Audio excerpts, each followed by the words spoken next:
Hey, good Wednesday evening to you. How's everyone doing? Good to see ya. Good to be seen by ya. Hope everybody's doing absolutely fabulous. I, of course, am your humble, happy, hairy host, Bill Silly, a.k.a. The Dungeon Delver, bringing it to you live, loud and clear, or at least I hope I'm loud and clear, and I'm not having to compete with my awesome musical soundtrack for the live stream. Nope, I don't see it going. So anyway, how are you guys? It's good to see you. I hope you're all doing just grand. So, here's the thing. Kyle will be here this evening, but because of Discord's general wonkiness, I'm starting with the normal sort of live stream format using Open Broadcast Studio and streaming out to both YouTube and Facebook. I hope Kyle pings me on Discord and says, hey, I'm ready to go, that I will be able to just click over and then everything will switch. Everything will just automatically connect up to our Discord call, and then everything will be happy. And I just hope that I'm not running around trying to get everything configured and you guys are sitting staring at a black screen. I hope that's the case. We're going to try it though. We're going to see how that goes. But welcome to Wednesday evening. I want to kick this off on a negative tone tonight. First of all, if you're looking at me on your device, be it a computer, mobile, laptop, whatever, and I'm a weird color right now, like I look kind of vaguely greenish, or I don't know like light temperatures and colors that well. Here's the thing. My studio lights are run off of batteries, as is my camera. Half of my studio is run off of that gear. A 90-minute session is enough to drain down my studio lights. It's not enough to drain down my my battery that I have connected to the camera through an adapter. What it is, it's called a dummy. It's a solid plastic plug that looks like a battery, and it's got battery terminals on it, but it's got two leads coming out of it that you plug into a USB power pack. That USB power pack is nice and potent. So normally after a live stream, I take all that stuff and I plug it into charging stations and I have it charged up for the next day or the next evening. Guess what I forgot to do all day yesterday? I reached for my battery this evening and then turned around and looked at this table from over there where you guys sometimes rarely see me or have seen me in the past. And still plugged into the camera was my now dead power pack, and still plugged into the two studio lights were my now very dead studio light battery packs. So fortunately, I do have the battery that came with my Lumix, and it sits on a charger 99% of the time. So it's plugged in, and my lights are currently coming from a lamp, basically, that's got a daylight bulb in one and an LED bulb in the other. So if I'm some kind of weird shade of color, or if you have like a high definition monitor or television that has, you know, automagical color correction in it and everything, and I just look completely bizarre, that's why. Or maybe it looks better than I do under the studio lights. If that's the case, let me know. I don't know.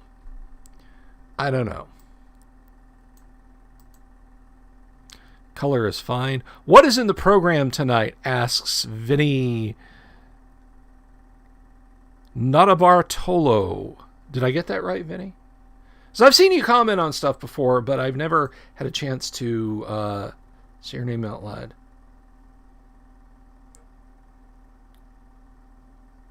Passerby says, tired, just saw Dune. Modern movies are too long for this almost grognard. Yeah, I have no interest in seeing Villeneuve's Dune. I was excited, then I was skeptical, then I was excited again, then I started to slide into skepticism, and I've kind of heard the press on it, and I'm just completely, my interest is hovering right near zero. But that's okay, you know. People can like things. People can like other things. But anyhow,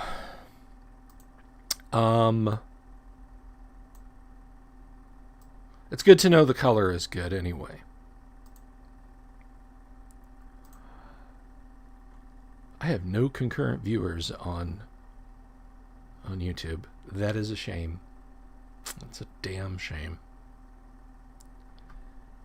Oh, I have one. Yeah, YouTube screws with me on the analytics. But speaking of YouTube analytics, and I'll answer your question about what's in the program tonight in just a second, Vinny. Speaking of YouTube analytics, we are now at 771 viewers. I don't know when those folks snuck in. We were sitting in the 760s for a while, but now, over this past weekend and early in the week, we jumped up into the 770s. So welcome new viewers or listeners after the fact. Thank you for pushing us ever closer. We are now 229 subscriptions away from Virtual DelverCon. That's right. Tabletop games run remotely by yours truly. Kyle said he'd step up and run some games, but we're going to have a convention where you guys can sit and play some Traveler, some AD&D, some OD&D, Gamma World. I'll run some new stuff. I'll probably run some Tales from the Loop because I like it a lot. We'll be doing... I'm sure Kyle will run some of his Conflict game for you guys. If you ask him real nice, that'll be awesome. So, yeah, that's a thing that is to happen. Rich Denver, what's happening? There he is. The Music Man himself.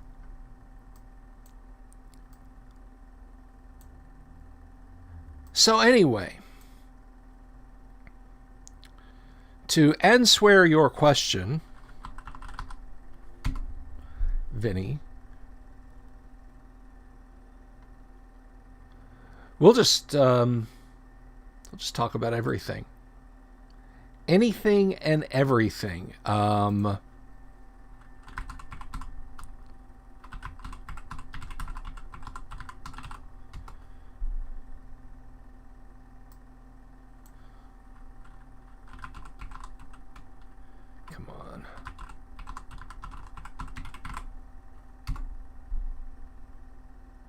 Oh, no, I'm sorry. 772 subscribers.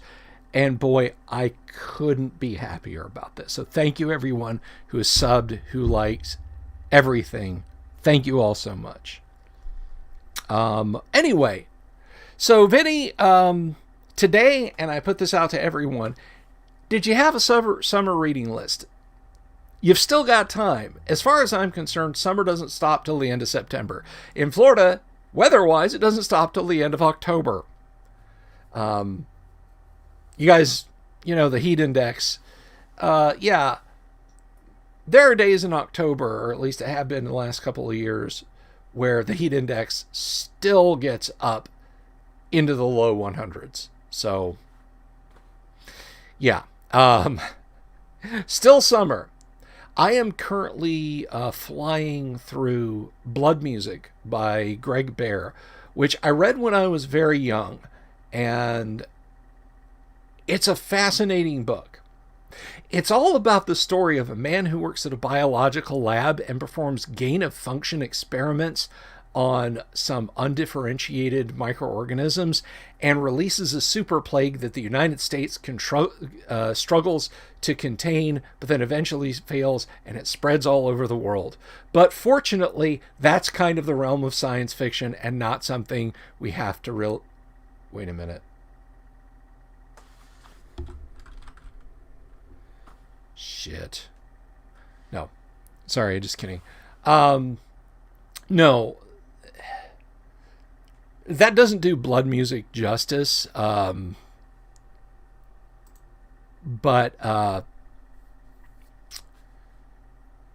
it is kind of the foundation of it, and reading it now again in 2021, call me out on that, 2021 is really interesting.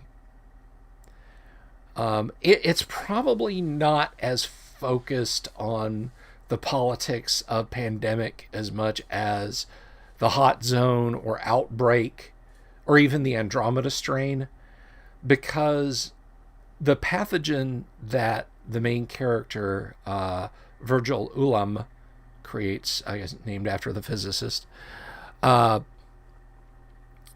is a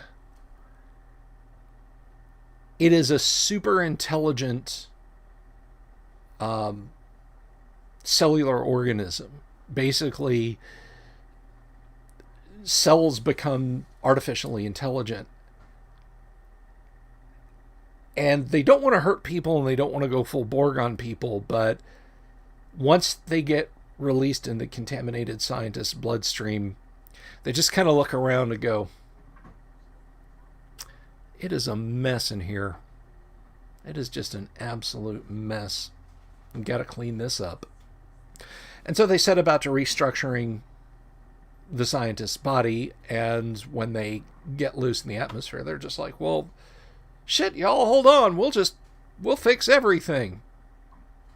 And the story progresses from there. Again, the organisms, the microorganisms, they're not hostile. They're not like, yeah, we're just going to break you guys down into protein and fuel ourselves with you and humanity is doomed. Quite the contrary. They are nice, I guess you'd say. Like, yeah, no, we don't want to hurt anybody. We just want to make you guys better, like way better. So there's no Borg like, we'll assimilate you. You know, you're not an individual anymore.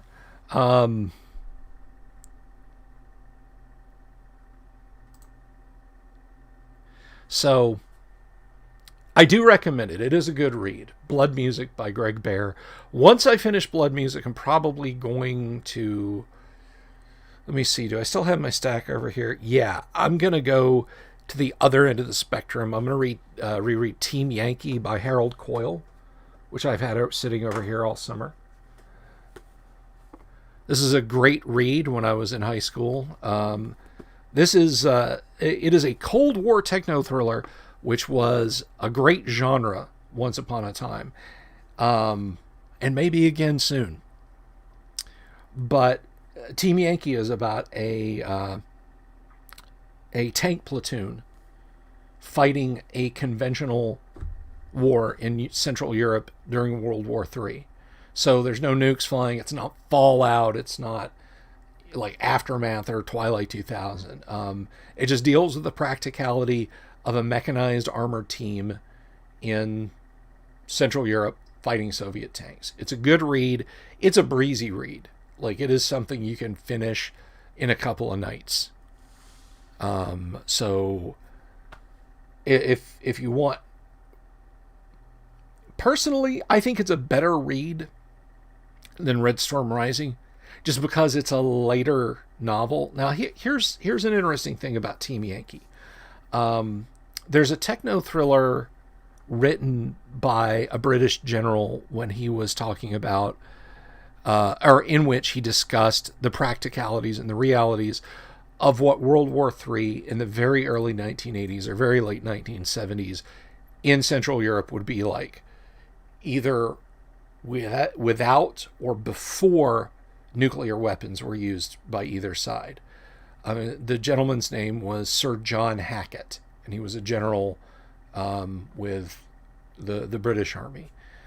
And apparently it was studied by the Pentagon and was basically given to then President Carter, like a bullet point Reader's Digest version. So, hey, sir, you really, really should look at some insight on this, because we still think it could be when, not if. But he looks at it on a global scale. The only time he ever drills down and talks about individual units is just in snapshots for like maybe a chapter that consists of a page and a half, that sort of thing. Harold Coyle wrote Team Yankee, and it is set in the Third World War book. The book is called The Third World War, written by Sir John Hackett. It is set in that broader world campaign. So some strategic things that he mentions in his book happen in the Third World War. So I would hesitate to call it fan fiction. He did get Hackett's permission to do that. But it is a good read. I've had this paperback for 32 years now. Yeah, I picked this up in 1988. And it is it's a fine read. It's got a glossary. It's got a military symbols key, because he does have maps when he's showing how units are moving, because you can kind of get lost in that stuff. So it's a good read. So I'm gonna, after Blood Music, on to Team Yankee. Then after Team Yankee, I'm not sure if I'll jump into The Silver Warriors by Moorcock. This is one of his more readable Champion Eternal books, and I'm going to mine it for ideas for my AD&D game, or if I'm going to jump straight into reading Dune, which is not a light read. But then I'll have my summer reading mostly done. I've got some silly game books over there. They don't really count as reading. You can go through one of those in like 20 minutes. But yeah, this is my copy of Dune that I've had almost as long as I've had my copy of Team Yankee. I've even got highlighted passages in here. There is good stuff. So I'm going to read Dune. And then, kind of as a palate cleanser, I'll read a few stories from Philip K. Dick's I Hope I Shall Arrive. I Hope I Shall Arrive Soon, rather. I know that quote, Rich. I know that quote. One of the best World War III movies ever made, even though World War III doesn't happen in it, is, of course, War Games. The first 5 and the last 10 minutes of that movie are some of the best Cold War thriller film stuff ever. Just on pins and needles. The whole movie's fun. The whole movie's a blast. Yes, as a computer geek, I have to set aside Matthew Broderick. The Joshua computer, like anywhere he goes, the Joshua computer talks like a Kovacs sound thing. It was neat when it did it in his room. Speech to text. Very cool. You could do that in the 80s. I don't think NORAD had a Kovacs speech thing hooked up to their terminal displays back in the 1980s. So, yeah. Vinny over on Facebook says, my summer list included the following: H.P. Lovecraft, good choice. R.A. Salvatore, never read anything by Salvatore. Oh, well, I've never read any D&D books by R.A. Salvatore. I read what I thought was a pretty good, read it on the bus on the way to and from work, and while sitting at the bus stop and on my break at work, Battletech book that I did not realize until many, many years later. Oh, hey, that Battletech book I like was by Bob Salvatore. So then he says, and Jurassic Park, which is far different than the film. So I've been told. Old TSR modules and TSR rulebooks, like you should.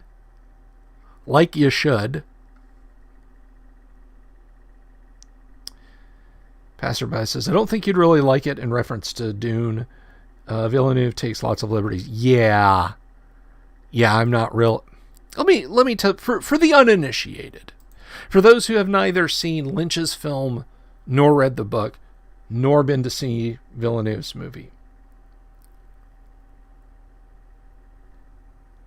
At the center of the Dune universe, the crux of it, are manipulations by the Bene Gesserit, which is an all-women-only organization. They're quasi-religious, science-minded. They're eugenicists, not in the let's weed out the lesser races, but like let's strive towards making a perfect man.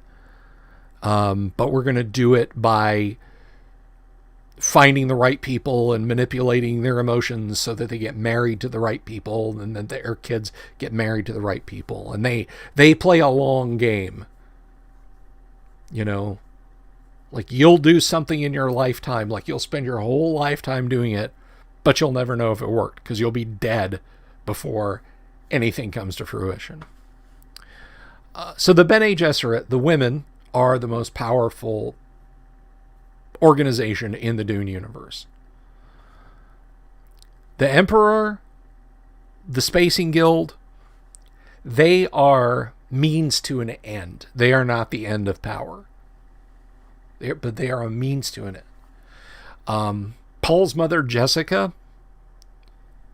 she's a member of the Sisterhood.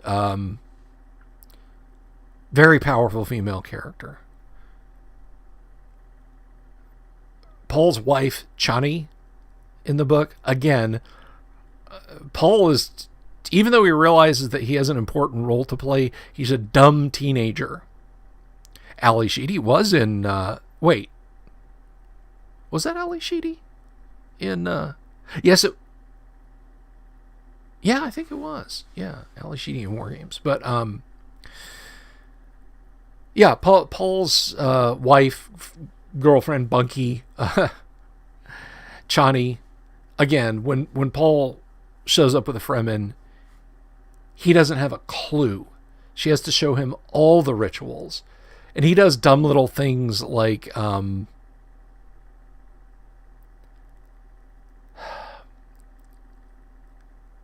Fremen. Dune is a desert planet. Dune, Arrakis, desert planet. The Fremen value water almost more than they do spice. Paul kills a man in a duel, and his body has all the water rendered out of it. And they say, you beat him. This is yours now. This water belongs to you. We're going to put it in the cistern, but the water belongs to you, and we're going to give you these markers that indicate this. And you have to tie them in a particular way in a handkerchief so the metal markers don't clink together and give away our position when we're on patrol. And so he looks at the girl who's Chani, who's been made his guide, and hands her the tokens and says, well, you carry this for me because I don't know how to carry it. I don't want to screw something up. He basically gave his treasure to Chani. She becomes the most important person in Paul's life. When he has to pass a test called the Water of Life, where he literally has to drink poison,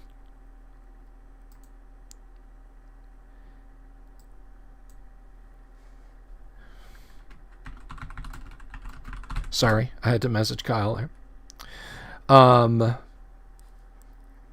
When he had to basically drink poison, she's the one who watches over him, basically sits in a vigil over him to see if his body can reject this mind-expanding poison so it doesn't kill him, but gives him the ability to see beyond. Because no man has ever survived it. The wife of the woman he killed also becomes his wife. Or the wife of the man he killed, rather, in a duel when he meets the Fremen. Becomes his wife and becomes his responsibility, and likewise is very wise. Hey, Randy Buckness over on Facebook. I see you there, man. So now that you've gotten all of that the book is very, very female centric, despite Paul being at the center of the story, of this story. The universe is very female centric.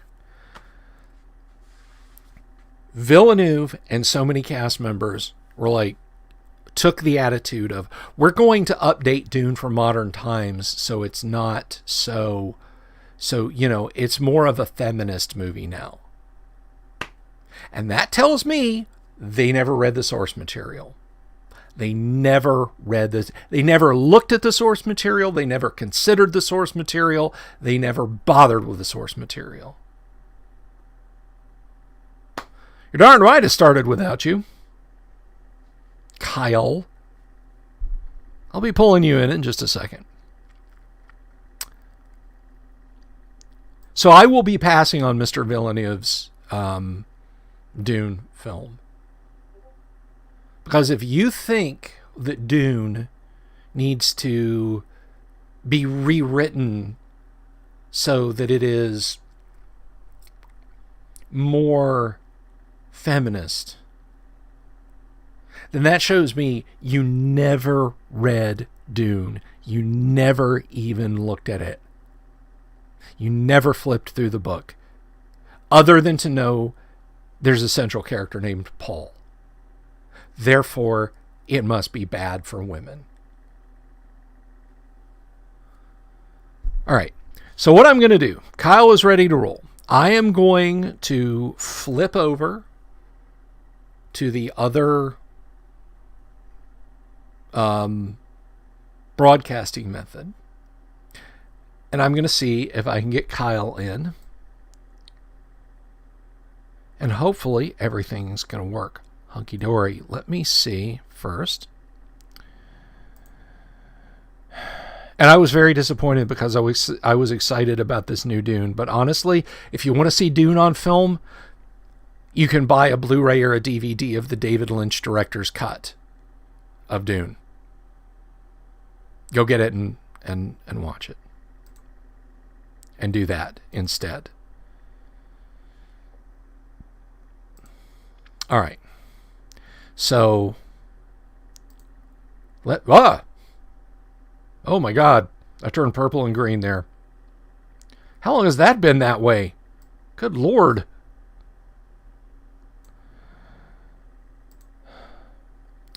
So let me dial up Kyle real quick, see if I can not boomer this. I'll be turning off my camera, but you guys will still be able to hear me. All right, so we're going to go over to Discord scene. I'm still there. All right. We go over to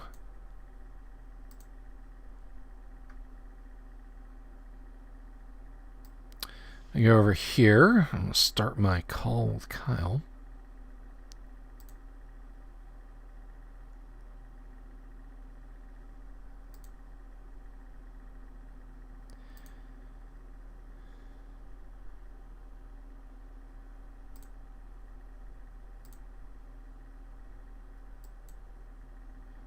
All right.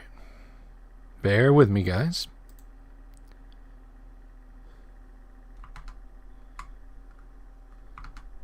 Black screen, I know. I hate it when you minimize Discord, it doesn't go to the system tray.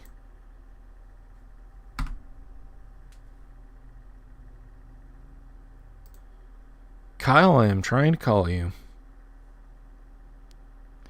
So let me pop this out. There he is.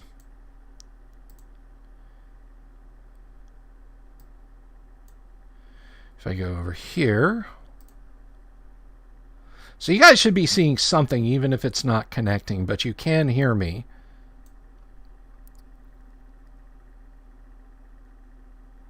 At least there's that. But I'm going to have to go in and I'm going to have to change stuff. Kyle, I will be right back. Let's do this. So you guys are still hearing me. I know you're looking at a black screen. I should have like something that you guys can see. I should have had a like "we'll be right back" kind of message or image there. All right, let's restart Discord. But yeah, I'm just not going to be... I'm not going to see a favorite book of mine mutilated by people that don't understand it, people that can't understand it. I'm simply not... I'm not going to do it.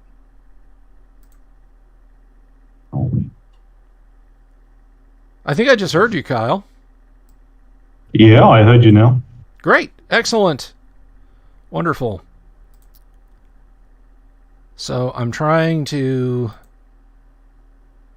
Oh, that's not right. But let's see if I can...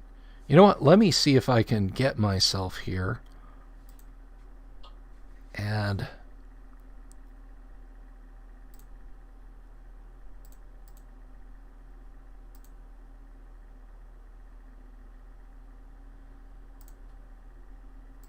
if I start virtual camera... and I go over here. Oh, I lost Kyle. This is awful. Hang on a minute, guys. Y'all just got to be patient a little longer. I'm sorry.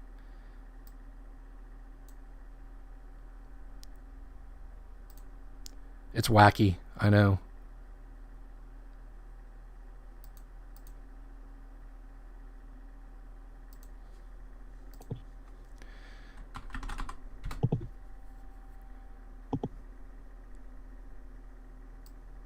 I'm working on it. Yeah. I'm just turning everything off because it seems like my computer is struggling. Yeah, we're having some technical difficulties here, guys, but we'll be right back to you now in just a second. Start with me. All right. Hold on, yo.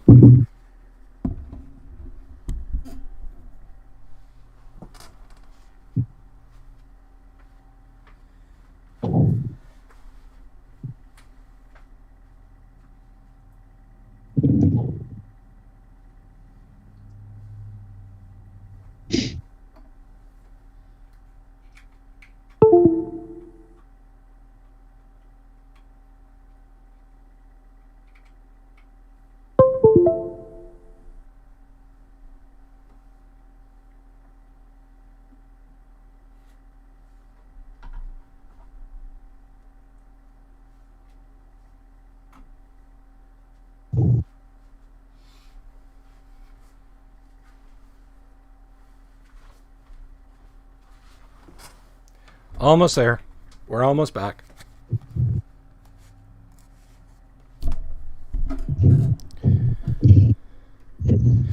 Vincent, is that the 4-hour version that's on HBO Max, or is that the studio release? Let us know. All right. If I pop that out... Well, I think they can see at least you now, Kyle. That's unfortunate for them.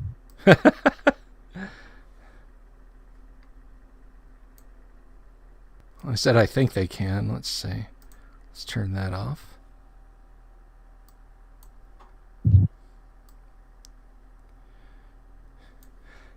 And they can also see infinity. Let me shut off OBS virtual camera.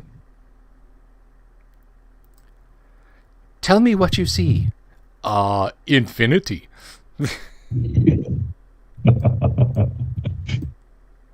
Oh, Conan failing his reaction rolls repeatedly. One of the 3 occasions on which Conan talks philosophy. Yes. None of them go that well. No, none of them do go that well. I mean, to be honest, in that particular instance, it was more just bullshitting than he was actually trying to talk philosophy. You know, what's going to sound good? What's going to sound good? Infinity.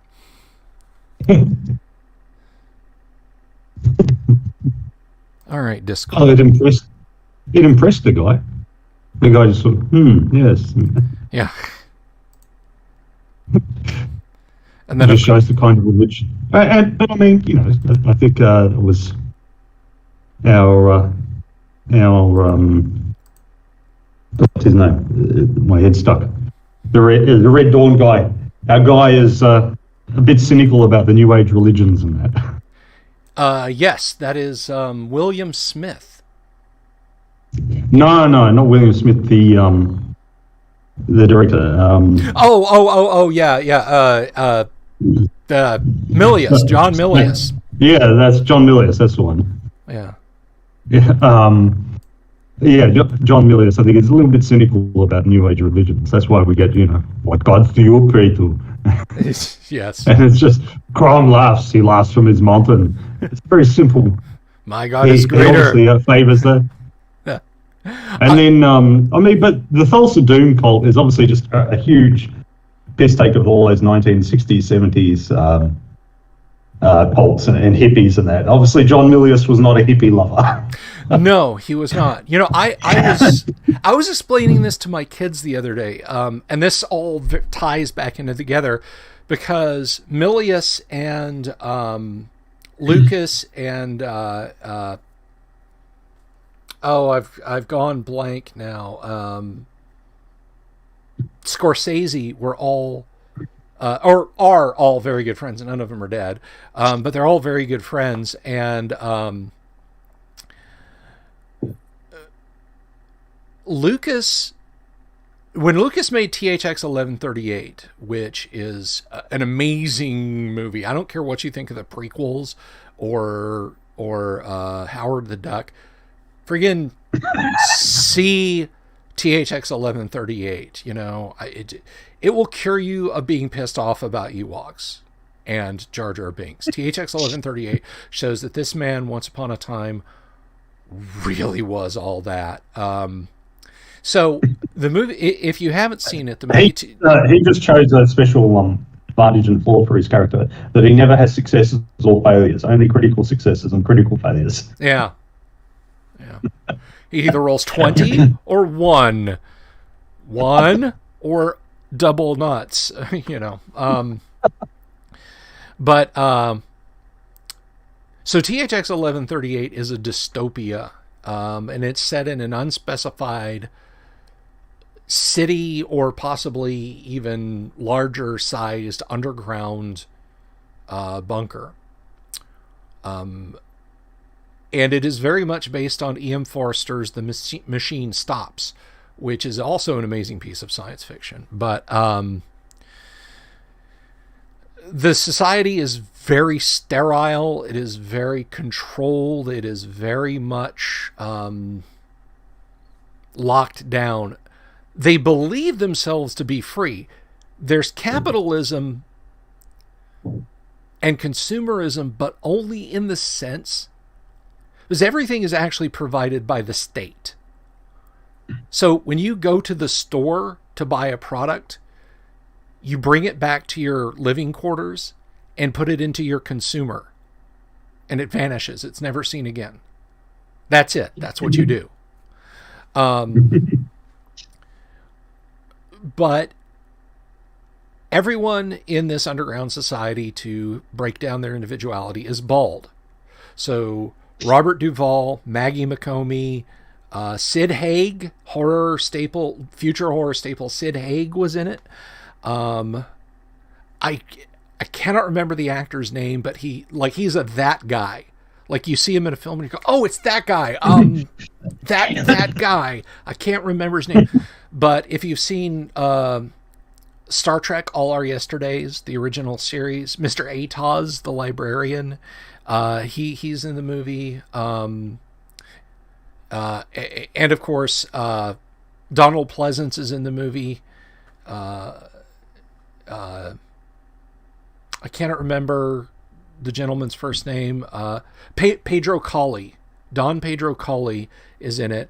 And the other 1970s movie you might know Don Pedro Colley from is he is one of the three high priests in Beneath the Planet of the Apes, the sequel to Planet of the Apes.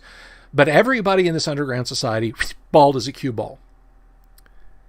All of the extras they got for the film, they put out a casting call in the Bay Area because this clean, sterile white underground they filmed in a few tunnels of the then still under construction but incomplete BART, Bay Area Rapid Transit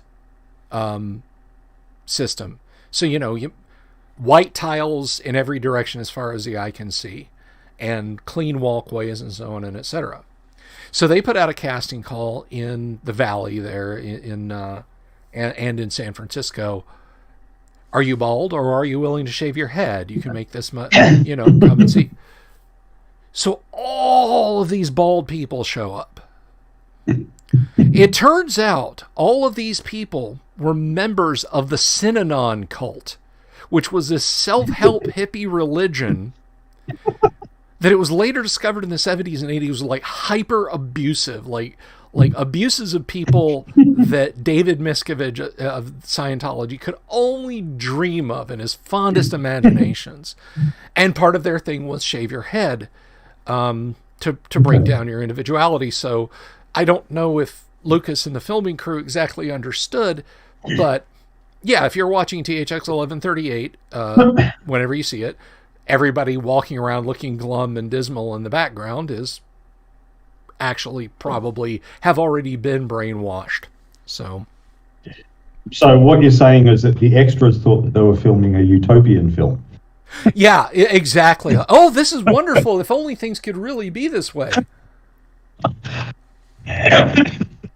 But do see THX 1138. But you talking about Milius and cults and 1970s hippie religions, because so many of those things, it's like you flip them over with your foot. It's like you go through the woods, and you go down by the stream bank and there's this beautiful stone that's been polished by decades of water and so on. And you're like, oh, I might like to take that home and put it on the mantle or something. So you flip it over with the edge of your toe, and the bottom is just like crawling with horrible insects, and you like physically recoil from, maybe run a few steps back.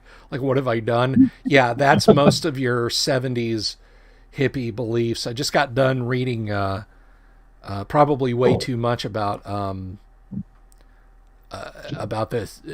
this child kidnap company that actually functioned until 2011, where they were like, as the Elan school. Yeah, we'll teach your kids to be, are you at your wit's end? This is like a private school and you can come and learn, and, your kids they'll come out the other end as better people. And it's like, and they would tell their parents, now children will resist us. Don't believe what they say when they call you.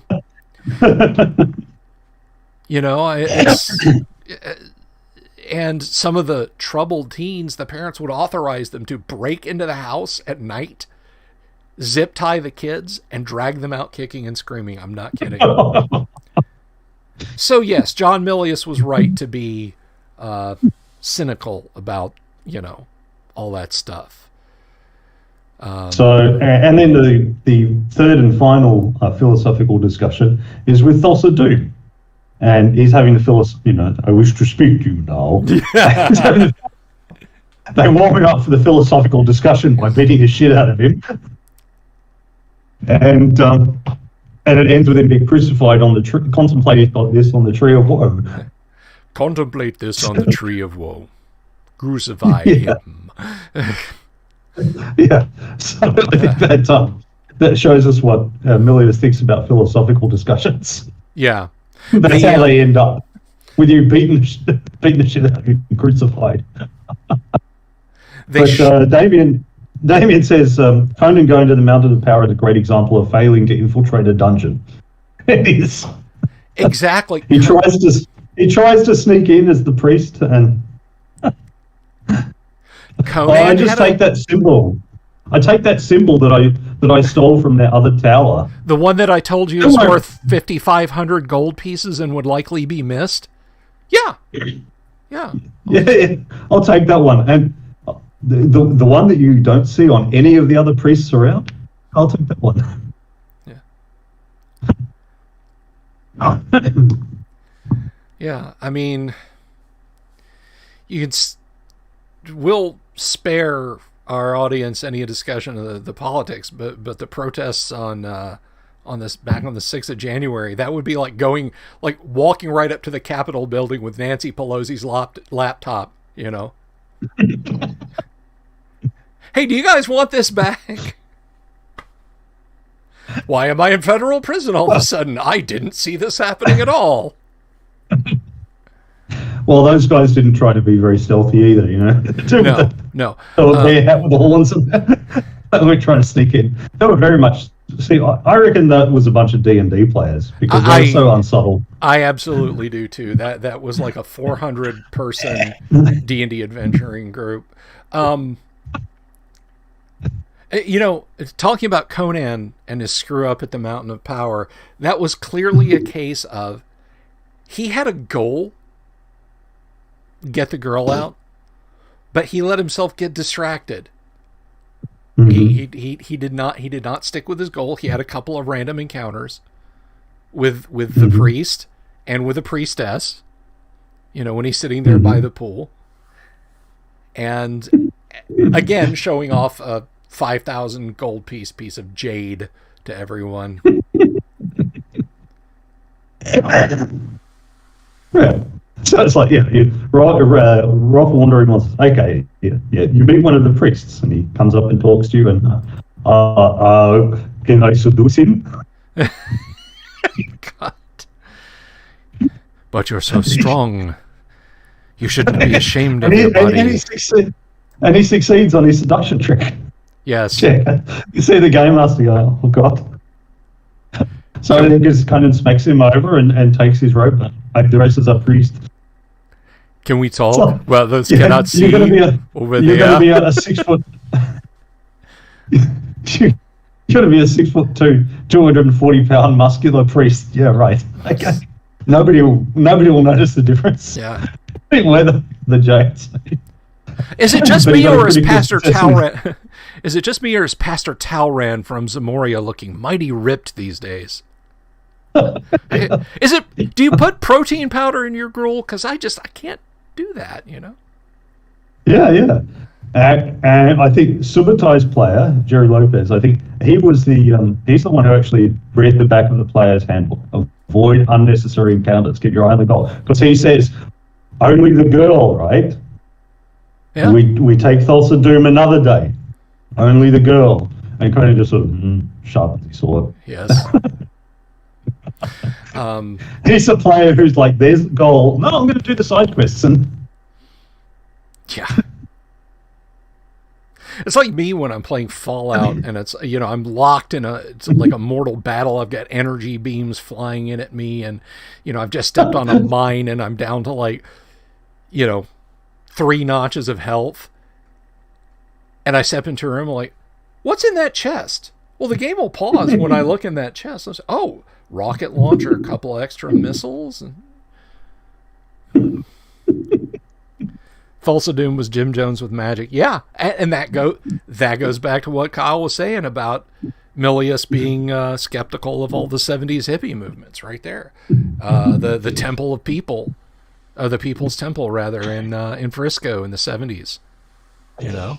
I think he didn't like communists much either, judging by Red Dawn. No. He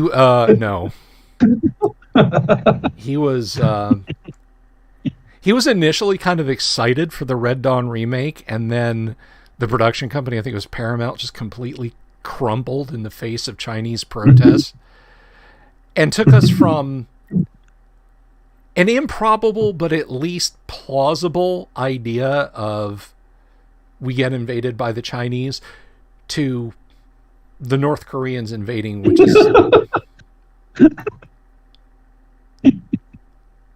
that has the same chance of succeeding and happening as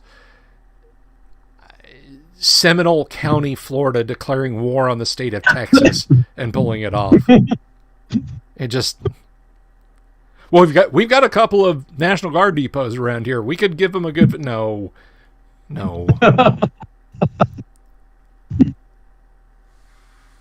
So yeah, and every country can get ambitious. It's like when they sent the suicide commandos to kill the South Korean president, and they had to stop and ask for directions, and that's when they got reported to police.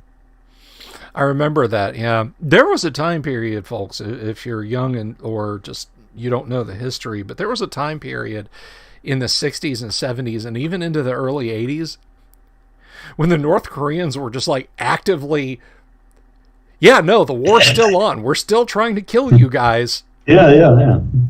And again, they really suffered from the what you were describing before, the just one more room thing. Yeah. They've done the main adventure. They've established their independence and everything. But no, just one more route. Yeah. We could do a little bit more. We could do a little bit more. We have one more step in the quest. The assassinate, optional assassinate president of South Korea, and we really want to do that to get like 5 more XP. So can we do that? Dave says Basil Poledouris' soundtrack made that film exceptional. The film was good, but the score took it up 3 other levels. I agree. I just want to note the original plan, the original script for Conan was actually written by Oliver Stone. Yes, and it was going to be a post-apocalyptic world before Mad Max and everything. They must have been influenced by Mad Max or something, because all the other movies that were going on. It was going to be post-apocalyptic, and it was going to be. And then when they changed it to more ancient world, then they were going to score it with rock music. Yeah, it was supposed to have a heavy metal soundtrack. Yeah, I don't know how that would have. Don't know how that would have worked, but yeah. Yeah, I don't. We get so many. You hear about so many projects, films, books, comics, role-playing games, computer games that never come to fruition. But you look at some of the ones we got, things that worked out just perfectly, and you kind of have to stop back and appreciate it. That, that we got a Conan the Barbarian that was not a Mad Max movie with a heavy metal soundtrack, but a fantasy movie with this sweeping neoclassical orchestral score. I remember reading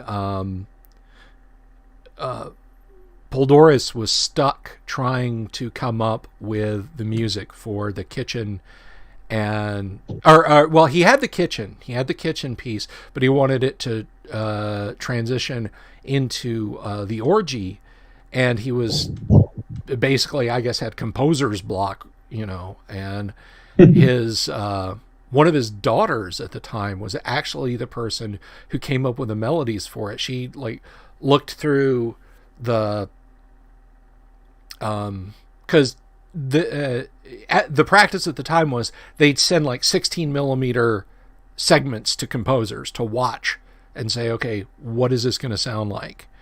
And so she watched what was the Decadence, the split pea and ham, or split pea and hand rather, soup bowling on, and so she kind of just jammed a little bit there, and they worked that out. So nice piece of trivia about the score. David first says it was post-apocalyptic. It wouldn't have been Conan. It would have been He-Man. Well, yeah, but that's how He-Man came about, because they wanted to do Conan, but they, the development hell, the rights and everything fell through, so they just they made their He-Man. What I have heard differing stories on that. My favorite of them is that Mattel was basically looking for the next Star Wars. It's okay, Kenner got Star Wars, and now Kenner is swimming in an ocean of money. That ocean was very soon to quickly dry up after Return of the Jedi, when all of us Gen X kids who were 7 and 8 when Star Wars came out, and 10 when Empire came out, we were 13 when Jedi came out, and then we discovered girls. And I don't care. I don't care how many toy reissues. It's not until like the year 2000 that we're going to start going and buying Star Wars toys again. When we hit 30, 31, 32, 33 and have disposable income and want something to set on the desk in our open office plan .com boom company workstation, that we are going to get more Star Wars toys. So Kenner unfortunately fell on hard times after no more Star Wars. But so here comes Mattel, and they're like, oh, it's like a Stone Age Star Wars. They've even got James Earl Jones as the bad guy. This is going to be awesome. And then they sit down and watch the movie. Then they sit down and watch the movie, and it's like, did Conan just rape that teenage girl in the cage that they brought to him? Why did the hero grab James Earl Jones and chop him repeatedly, and then did James Earl Jones just cut his mother's head off? Oh God, we can't. No, thanks. No, we're gonna pass on this one. So basically a borderline. I mean, that is a hard R. Conan the Barbarian is a hard R. Which surprises me all the more. One of the people I've streamed with, his wife Kat, was like, "Oh, I saw Conan when I was 8 years old." Like, really? That's nice. Yeah, well, I won't be showing it to my son just yet. I mean, a while back, I tried to show him Temple of Doom, and when we got to the scene where the guy's heart gets pulled out, yeah, my poor son started hyperventilating. The panic attack. I think he ran out of the room. So, did I tell the story last week about my friend Jeff's buddy in California ruining Temple of Doom through a call? Yes. Okay, I couldn't remember if I told that one last week. Yeah, that was a hoot. But so Mattel had to scramble to make their new line. They went with a Viking guy and threw in their abandoned New Gods line. Damien seems to have his finger on the pulse of what Mattel was up to at the time. So must be a collector. Yes. Well, those weirdos who are in their middle age and obsess over toys and games from the 80s. What are you going to do with those people? Unlike us sophisticated tabletop gamers. Well, I've been suffering down here in lockdown because all the game stores are closed. You can still order online, but it's not the same. It's really like, just going in and browsing and looking at the models and all the rest, and I miss that. Yeah, and I'm gonna so we're a little luckier here in Free Florida in that we've got a little Red Dawn joke for you there. The places that the Russians don't invade is referred to as Free America. But the game stores, the few that were left around after the financial bust in the early 2000s and the financial bust in the mid 2000s are still open. But I gotta be honest, I don't know, and you tell me, Kyle, and anyone else can chime in with this.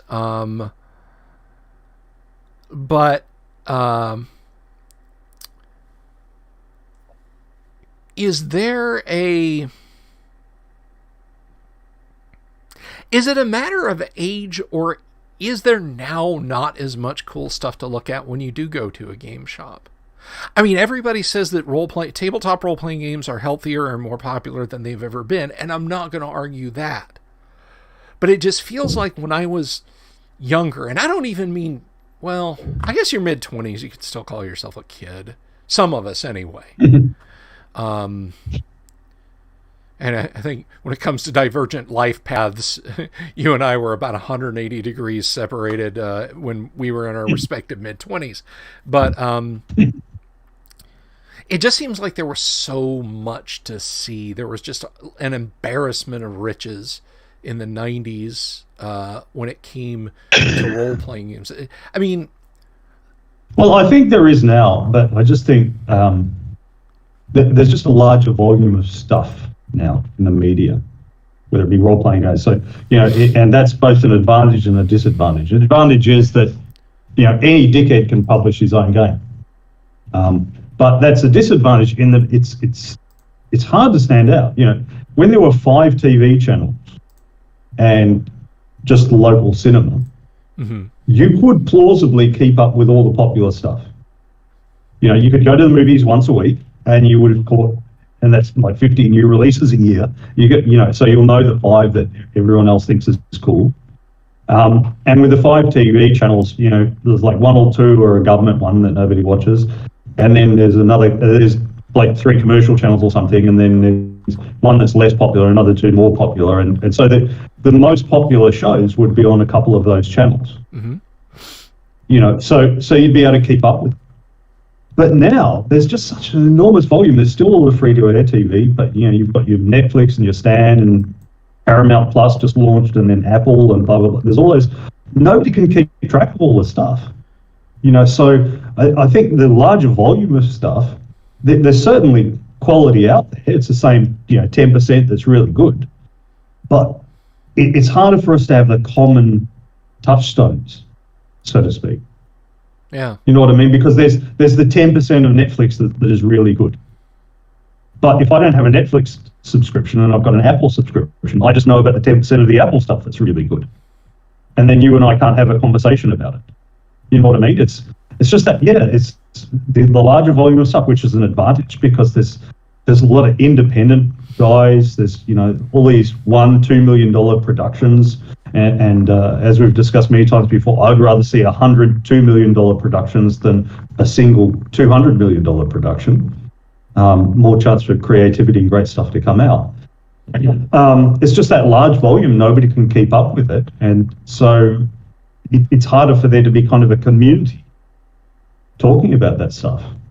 It really That's is. how I see it anyway. No, I think you're absolutely right, and I know I'm speaking to a certain age bracket, but I don't know.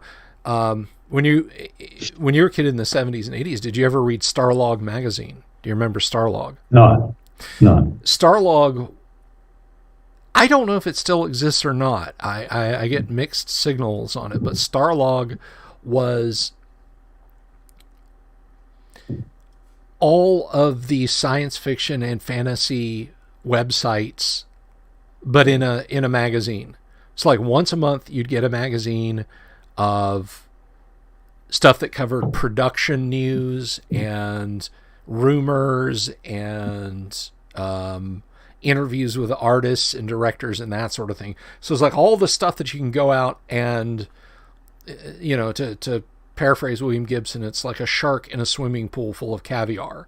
All they have to do is just open their mouth to get all of this data in now. But back then, if you were into that thing, it was Fangoria and Starlog magazines that were the same house put them out. Fangoria covered all of the horror stuff, and Starlog covered all the science fiction and everything. And I mean, like, I'd read stuff like, as a kid, I'm not making this up, 1978, 1979, grabbing Starlog and seeing like the Star Wars logo splashed on it, and here's Luke Skywalker in a snowsuit sitting on the back of what looked like a kangaroo, and it's like Star Wars 2, The Empire Strikes Back, coming. Just 8-year-old me just, there's gonna be another Star Wars movie, oh my god. And now it's like, yeah, I hear they're supposed to make another 8 or 10 or 12 Marvel movies, I guess. My brother's got all the scripts have been leaked to him by a network admin at Disney Marvel. So if you want to read them, I'll email them to you. But back then it was like, I heard a rumor that Luke Skywalker and Han Solo might be brothers. What? Where'd you hear that? Yeah, there's a larger volume of stuff. Paul says a lot of stuff, just not a lot worth checking out. Yeah. It seems like there is as much third-party 5e product as there was all other RPGs combined ever.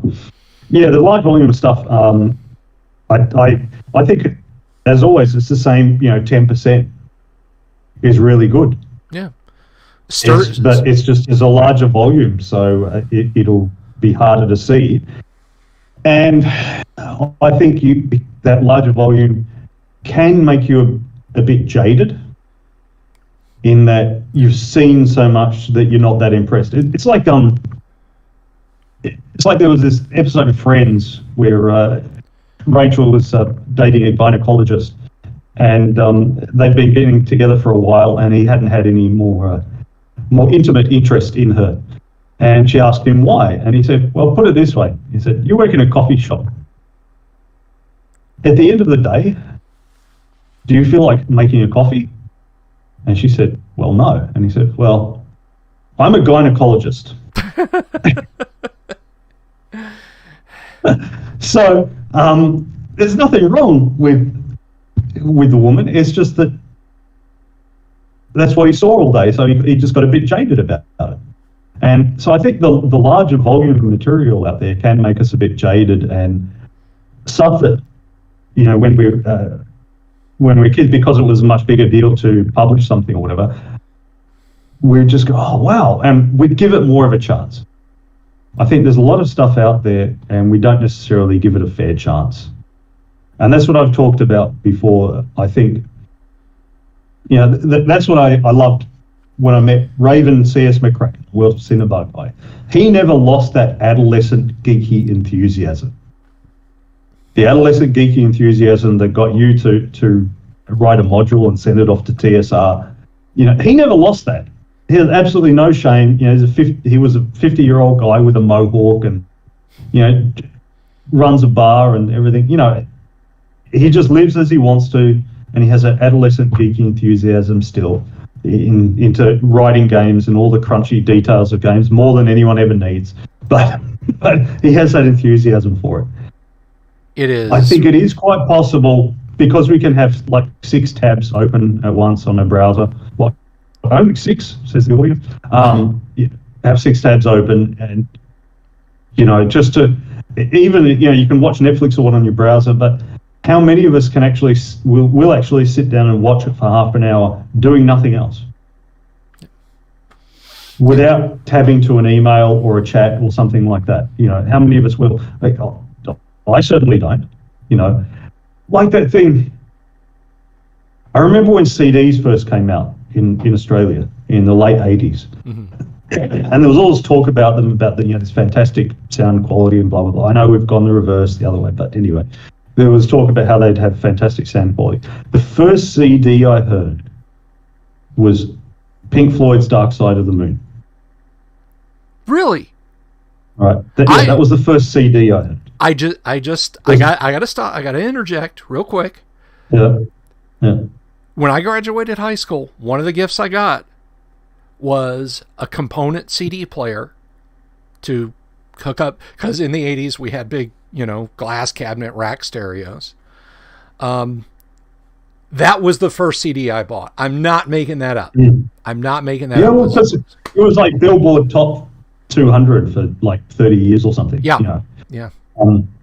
That was the first CD. I didn't have a CD player, but my friend Eric, he was a big muso guy. He had LP, he had CD, everything. And we put that CD on, and we just sat there for the 78 minutes or however long it is, I can't remember. And we listened to it. It's only like 45 minutes, but... Well, whatever, however long it was. We just sat there in his bedroom and we listened to the album. And we'd all heard it before, right? We both heard it before. We heard it on LP, we'd heard the individual songs on the radio and everything. Mm-hmm.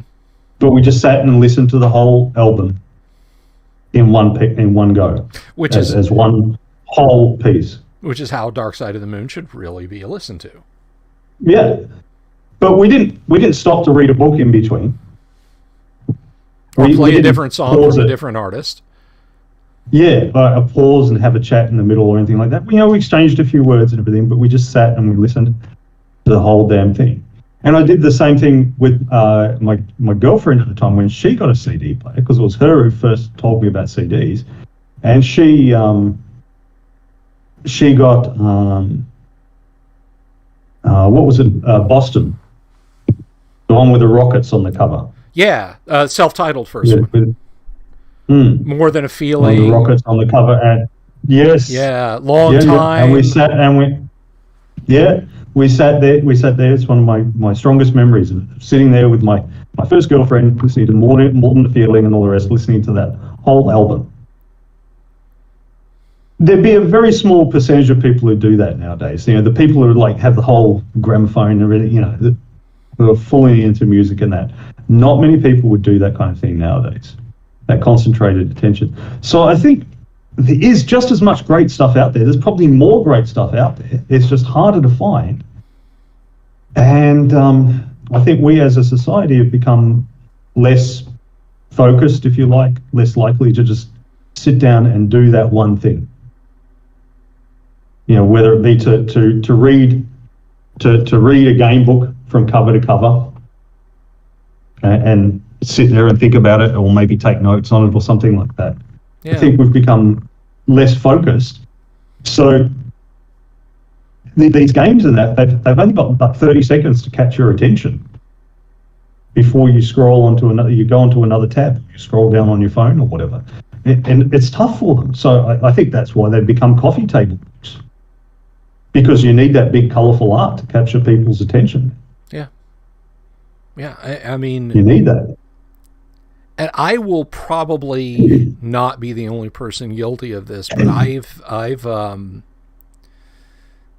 bought games on art before. I bought game books where I was like, this is absolutely gorgeous. Surely there's got to be something good in here. And then been like, nope, that's pretty much going to the used bookstore. You know, but nowadays you kind of have to have that. You know, you gotta do that. You gotta be able to drag people into your game that way. And I think it's a sad reality when you know, we wind up with making sure that you're seen playing the right game, you know, like the good looking game that everybody enjoys, you know. Paul, thank you. Paul said Nobilis. Nobilis is a perfect example of form over function in a role playing game. Nobilis, the first rule book, looks like something you would, like if you had to, that rare moment, like, you know, there's an after semester coffee party philosophy discussion and you go to your professor's house, you're like one of the people, like if you saw Nobilis lying on his coffee table, you wouldn't go, man, this guy's in a role-playing game. Oh, he likes Baroque era art. Okay, that must be a Baroque era art book, because it is longer than it is tall, and it's this creamy white cover with a Bernini sculpture on the front and in Roman chisel block font, Nobilis, and then teeny tiny little black letters under that, a role-playing game of godhood or something like that, you know. Yeah, it looks like a humanities book. It does look like a humanities book. It's like, you know, okay, here's your reading list. My textbook is in the you know, is at the top. You can go get it from the bookstore. Be sure you pick up Nobilis Volume 3, you know, or 3rd edition. But the $120 textbook that wouldn't sell unless he put it on his unless he put it on his reading list. Yes, I had a horrible humanities teacher my first year in college who wrote the textbook. So there was no questioning like it's a humanities class. You're supposed to, you know, we're supposed to be like learning, you know, we're fresh out of high school kids. What do you mean? My interpretation is wrong. We're talking about subjectivity versus objectivity. I gave you a subjective opinion. This was an actual argument I had. Well, back and forth, not really argument I had with the humanities teacher and everyone I knew who had gone on to 4-year schools and so on, that I would say who had gone to that community college and then gone on to 4-year schools a couple of years ahead of me. They were like, oh yeah, you had Dr. K, right? And I was like, yeah. Yeah, yeah, you can't argue with her. She thinks she's right about everything. So, so much for the humanities. Although Yeah, she I would think. fit perfectly in today's society, I think. Look, I think the moral of the story is to be willing to give things a go. Yep. It seems like there's a lot of crap, but there's a lot of good stuff, and it takes a little bit of time to realize that it's good. Yeah. You have to experience it a bit. I'm reminded of I dated a girl once who told me that as long as she was single, she would accept any guy's invitation for a single date. She'd give him one date. She's like, if he has the courage to ask me out, I'll go out with him at least once and give him a go. That was her thing. She would give the guy a go. Give him a go. She told me this after we'd been. Yeah, she told me this after we'd been dating a while, not on the first date, but. But I think that's true too. If somebody invites me to their role-playing game, I'll go once. I'll give it a go. Yeah. It's worth it. Why not? Yeah, I mean, I find... Now, this has nothing to do with the price of tea in China, but bear with me. I find the opinions and attitudes of the people that designed Eclipse Phase to be absolutely disgusting and 180 degrees around from mine. But I played some Eclipse Phase for a number of weeks, and I enjoyed it because it was a solid system that had some great art, by the way. I gave it a go. And then I've played other systems where I'm just like, yeah, no, I won't do this again. I won't play this system again. For Free RPG Day, and I don't know, have you... You've been to a Free RPG Day down there in Australia, right? Yeah, okay. Yeah. I ran. Guess what I ran? Guess what I ran? Conflict? I know, AD&D. I hadn't written it yet. Oh, that's right. That's right. I'm sorry. I forget. But it just seems like such an established product. It just slipped my mind. That's what we call a good recovery. Good recovery. Good hustle. But Free RPG Day, getting stacks of stuff and leafing through it, and it's like, yeah, I would give all this stuff a try once, at least once. Last Free RPG Day. Oh, that thing. That thing. So this had been published. So amongst the free RPGs with this one, I was privileged to have at my table. I think it was at least over the 2 sessions, 3 different guys who hadn't gamed for at least 20 years. And they saw that D&D was on, so they thought they would give it a go. They'd retained an interest and looked at it on the internet and that, but weren't sitting around at the game table. And they gave it a go. One of them, who hadn't gamed for more than 20 years, had just written an RPG. And my first thought was, when I saw it, was train timetable, especially because it's got these charts on the back. I don't know about you guys, but for a while we had these printed train timetables, and they were like that to be able to fit neatly in a pocket. They were thinner than this, but and he just has this weird stuff where he renames things for the sake of it. So the attributes: cognition, dexterity, strength, health. Yeah, okay. So that's GURPS.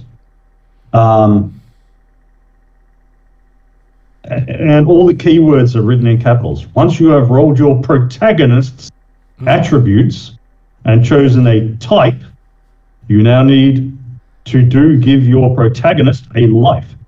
Giving your protagonist a life requires a name, description, and most importantly, a short biography. Everything's got, he can't just call them fighter, magic user, clerical, thief, or whatever, but it's like Bob Midge, a master ballistic, has meld addiction, Aspera, and is willing to do whatever he can to get his hands on more meld.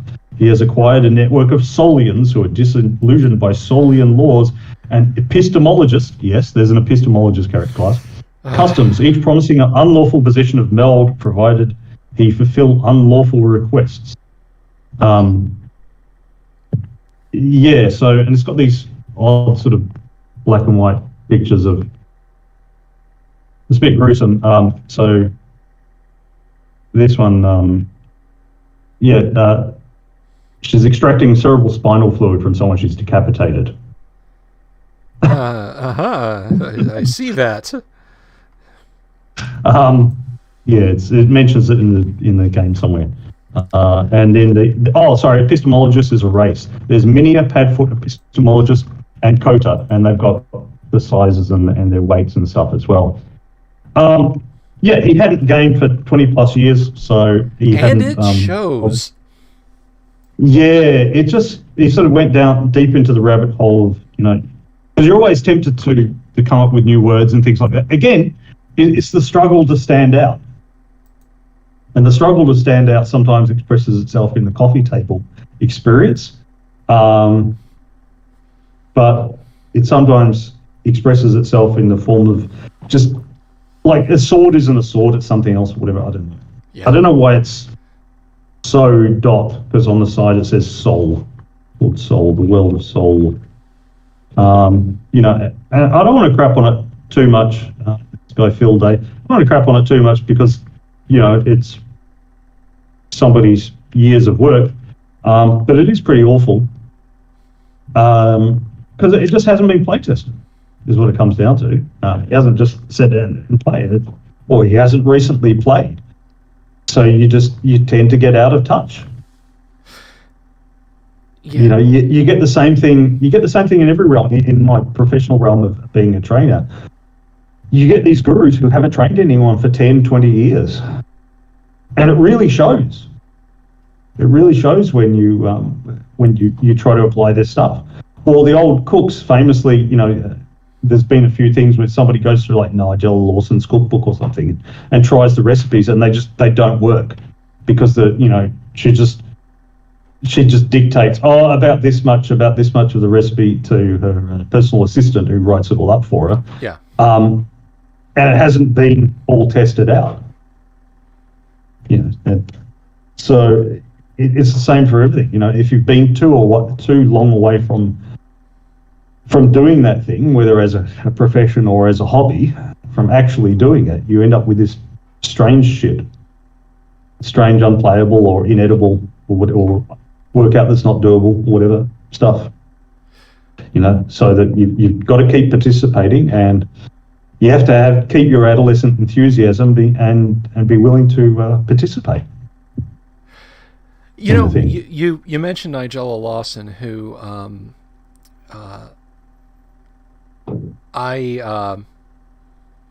if I weren't married, I would run away with. By the way, she's a lovely woman, but there was a cook, and I don't know if you've ever heard of this guy. I don't know if you watch a lot of cooking shows, but he was popular in the 70s and 80s. He passed away in the early 1990s. He was a Cajun fellow. His name was Justin Wilson. His trademark was "I guarantee." Oh, that done make you some good pulled pork. I guarantee. And I am glad you brought up the chef analogy with game creation and DMing.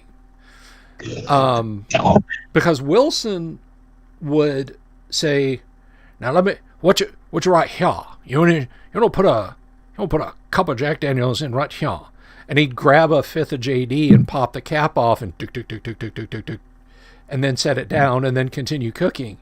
And it's like, no, that wasn't a cup. That couldn't have. No. He's just fucking with us, He's like, so you go ahead and it's you're making a roux, so you want to put some black pepper in your roux. You want to put about 2 tablespoons of black pepper in your roux, and then he'll dump black pepper in his hand and dump it in there. There's no measuring. And finally, one day in an episode, he say, "Oh Lord, people come and ask me this. You don't measure nothing. You tell a man I can't make your thing." And he's like, "Let me show you something here."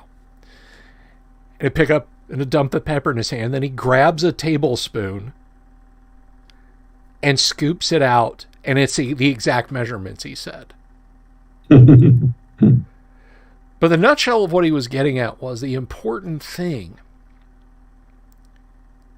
is the flavor, the measurements, the numbers are really up to you. The end product, the flavor, does everybody at the table enjoy it, is the important thing. And you can have tightly constructed down to the nth rules, like that bus schedule thing you've got there, where this guy sat and ran the numbers and rigged everything so it works just perfectly, and it's awful. It doesn't matter. You know, everything's perfect, everything is balanced, and it doesn't matter because it's not. It's not going to make something good, you know. Yeah. You could have a guy who's just throwing handfuls of stuff into a pot and telling a story about him and his uncle, like, going out fishing and ending up fighting an American crocodile, not an alligator, a crocodile. We have those in southern Louisiana. Apparently not paying any friggin' attention to what he's doing at all. And what comes out of the oven is heaven. You will never have anything that good. So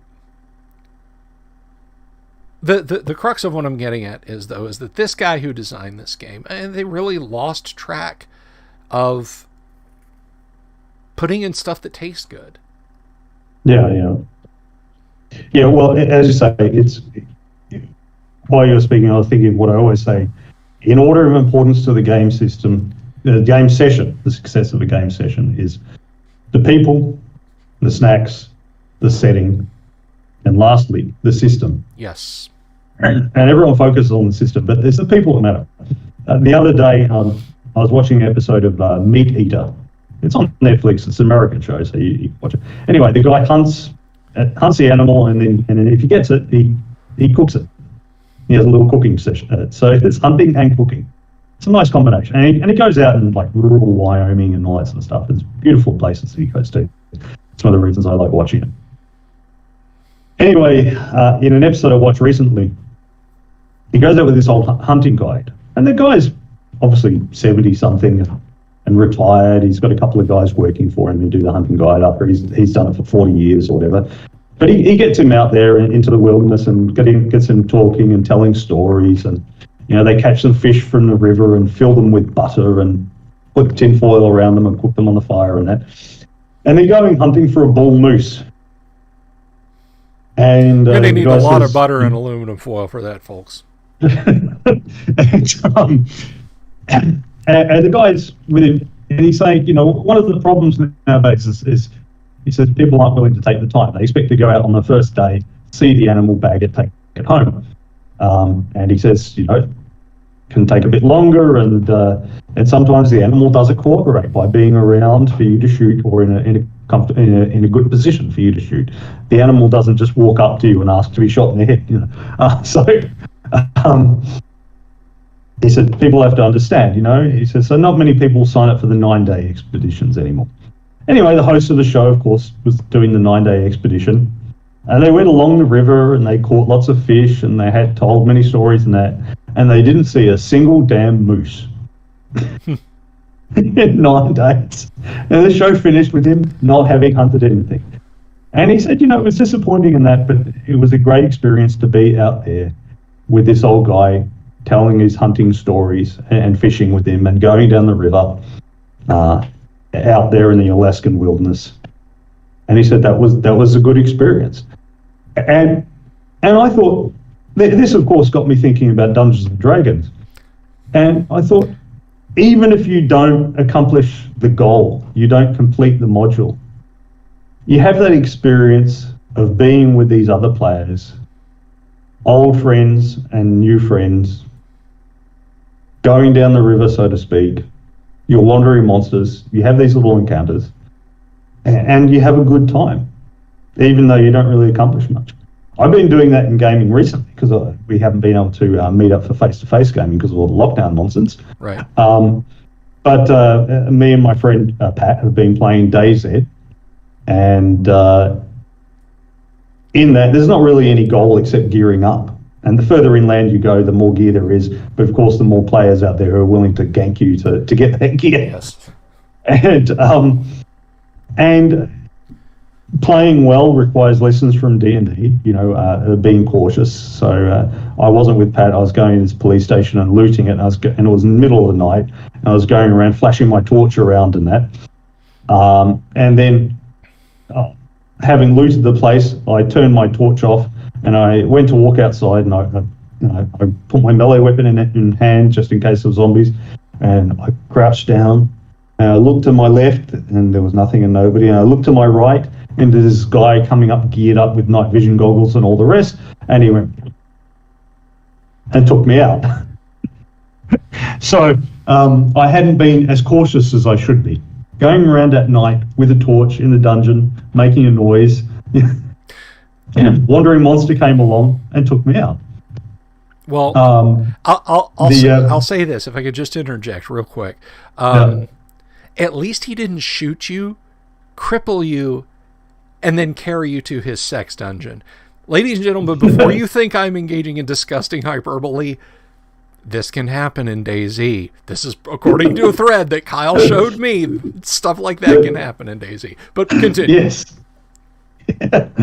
But yeah, he took me out. So I had to start again.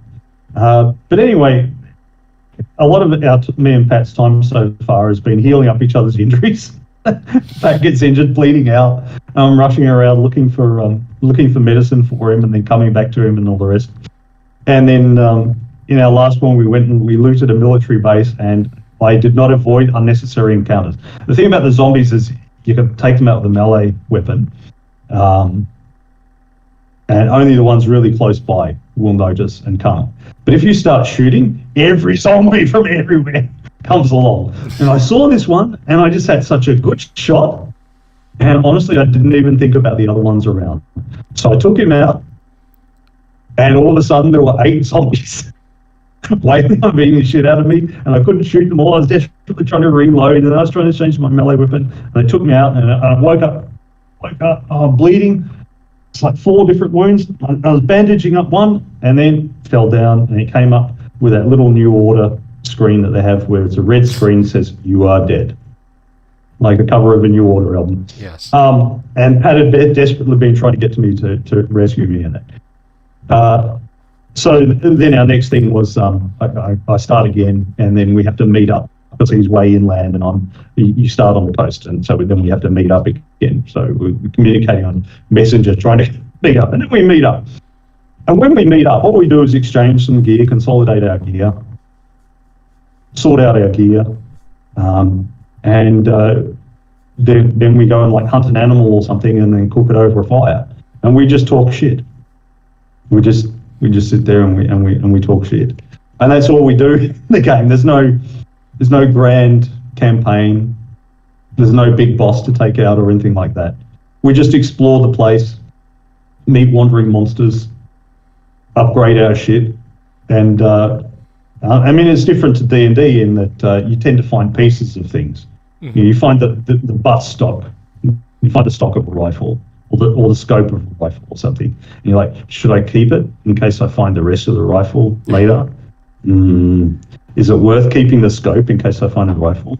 Because I'd be annoyed if I found a rifle.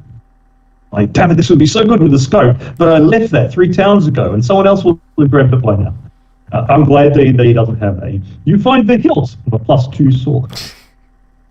Can I stick it together with the blade of my +1 sword? No. But that's a long sword. This is the hilt of the short sword. It can. If you look at the Dungeon Master's Guide, all the crap, the dungeon dressing that can be lying scattered around on the floor, man, you could have players going nuts with that stuff. I mean, that would be cruel. That would be cruel. I'm currently playing through Fallout 3, and yes, I've modded it a little bit this time, a little bit. Slightly better character models, and I did something that I didn't realize this made people so angry about this, but a guy created a mod that basically creates, it covers the wasteland in scraggly but green trees, bushes, and grass. And it's not everywhere. It's not like playing Oblivion, where it's like being in a nature park in Europe. There are still stretches of toxic land and so on and etc. Yeah. But it's been 200 years. Chernobyl became forested inside of 20. I mean, to the point that like the green overgrowth and stuff, the super bloom basically around Pripyat is a problem. So I installed it, and it's because Fallout 3 is just green and brown, or is just gray and brown. It's awful. So I did that to save my eyesight. And a lot of people even comments on that mod are like, "This is crap. This shouldn't exist. You're ruining the Fallout experience." And I'm like, "Don't install it." Yeah, don't install it. Yeah, it's not. Bethesda did not like make this a mandatory patch that you have to have. But in Fallout 3, the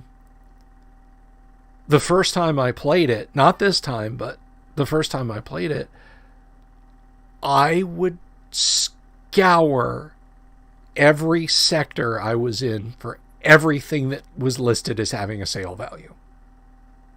Everything. Bent tin cans are worth 1 bottle cap. So I'd be carrying 200 pounds of bent tin cans back to Megaton to sell to the lady in the trading post there. And then I upgraded my experience, and I would be like, I'd kill raiders, and traders riding by later would be, "Oh, William the Wanderer must have come this way. How can you tell? There's a bunch of naked dead raiders lying on the ground." Because he took everything they had. And there are places where that makes sense, right? You take down an Enclave soldier and he's wearing a full suit of power armor that you can sell for 700-800 caps. That's worth at the very least stashing somewhere and then unloading some heavy gear back at your safe house in Megaton, then coming back to get so you can sell. But I would rather walk incredibly slowly and it take me 5 days in game to go a couple of kilometers because I'm not putting down the 1 bottle of turpentine, because I'm not leaving 2 bottle caps worth of merchandise on the ground that might get deleted when the game goes through its environmental recycle. That's nuts. But yeah, there are computer games that will reward that kind of behavior. But personally, I think it's a punishment more than a reward. But in DayZ, it's entirely player driven, because there's no experience points, there's no trading system. If you want to trade stuff, you can't even physically hand it to somebody else. You just have to dump it on the ground in front of them, and then they pick it up. So there's no there's no trading system. There's no kind of economy or anything like that. It's entirely player driven. So some players will build little bases where they store stuff, but it just becomes a target. Yeah. People wait till the player's logged off and then bash their way in and steal all the stuff. But apparently you can get landmines and stuff as well. There's There was a Reddit thread where guys were discussing it and saying, I put down all these landmines to discourage other players, but I keep forgetting about them and I'll walk up to it and blow myself up. There's now I don't know if DayZ has fundamentally changed. Once upon a time, DayZ was strictly a mod for Arma, which is a first-person military shooter. It's like hardcore. It's like you get shot in your arm and you can't use your rifle. You get shot in the head, you will just your vision will flash red and white around the edges, and you can potentially black out and fall over and so on. It's used by it's pretty much like that. Yeah, you don't have body hit locations, or if they do, it's kind of hidden in the game mechanic in the software. It's not visible, but yeah, it's pretty much like that. Pretty gritty and nasty. but so they switched over eventually to, like, you don't have to go buy Arma. You can now just buy Daisy. I don't know if they licensed the engine from Bohemia, or if they wrote their own and made it like, I don't know what they did. But a few years ago, there's a very popular YouTuber and live streamer, Soviet Womble. Funny guy, hilariously funny guy. And his clan, ZF, Zero Fucks. And these guys, you talk about building fortresses and stuff, these guys would troll people. And now, let me be clear.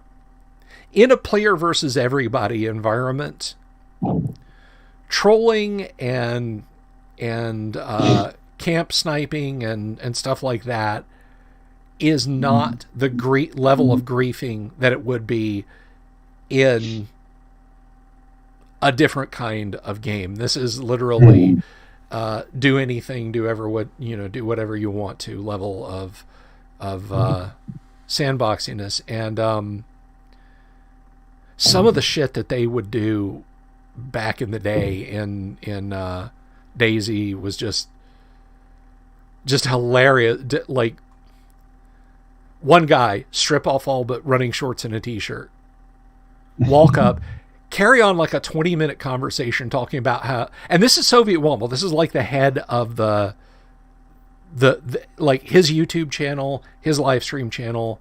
It's all his, and the guy is comfortably well off because of his streaming and everything else. And millions of people subscribe to him on YouTube, and hundreds of thousands of people follow him on Twitch. He would strip down to just the basic clothes that you get when you start Daisy, walk up to two people and say, hey, I just respawned. All my friends in Clan ZF killed me. And that guy, Soviet Womble's a real dick. Would you guys come with me and help me raid him? Sure! And he would lead, 4 or 5 people that were all teamed up into a death trap because he's got 20 people. just raining shots at, oops, no, I'm Soviet Womble, sorry. just ridiculous levels of griefing. In a good way, in a fun way. Well, yeah. Well, we're not doing that. We're just wandering the wilderness, right, exploring and hunting and all the rest, and enjoying it. And that's what the gaming experience is. The gaming with other people experience, not on your own, but with other people. Right. And so, as I say, it's not about the crunchiness, because DayZ is pretty clunky and buggy as a game. And Advanced Dungeons and Dragons certainly has its imperfections. So the actual system is dead last. People, snacks, setting, and then the system is dead last. Damn right. Damn right. You have the right people.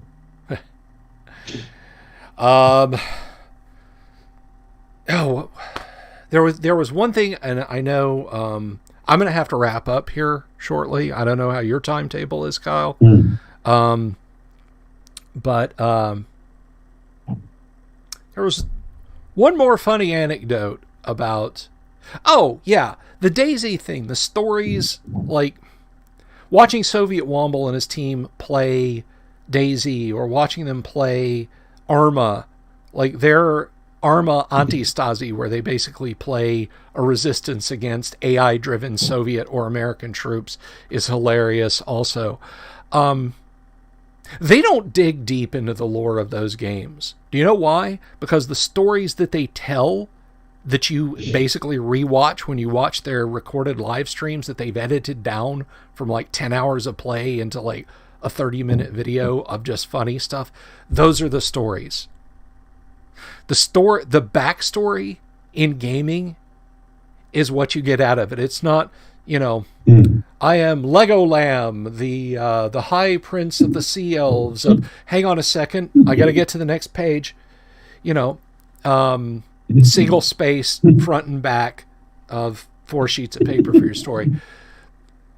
The backstory of your character is, holy shit, Kyle, do you remember when your buddy was running against the giants and we wrapped up in a giant's cloak, like my character was sitting on your shoulders, character, and we just like walked through the giant's feast hall, and I was playing a thief and I pickpocketed Nosra and got the key to his treasure room, that should be your character's backstory. Am I wrong? I don't think I am. No, absolutely right. Absolutely right. That is the backstory, the funny shit that goes down at the table that you do when you enjoy the game with your friends. Yeah, absolutely. So tomorrow we're going to be back to normal. We'll talk about AD&D in the lunchtime live stream. Friday, we've got a twofer. We have a guest on Friday evening. We will have Yang and Zhao will be joining us. We're going to talk. Yeah, Yang's going to be here. We're going to talk about building a better religion in your AD&D game, which I think will dovetail nicely into the how to AD&D, because he did a video about it. I want to link that real quick. I meant to have that handy. But he did a video about D&D and religion, and it got me to thinking, and I said, I got to get him on.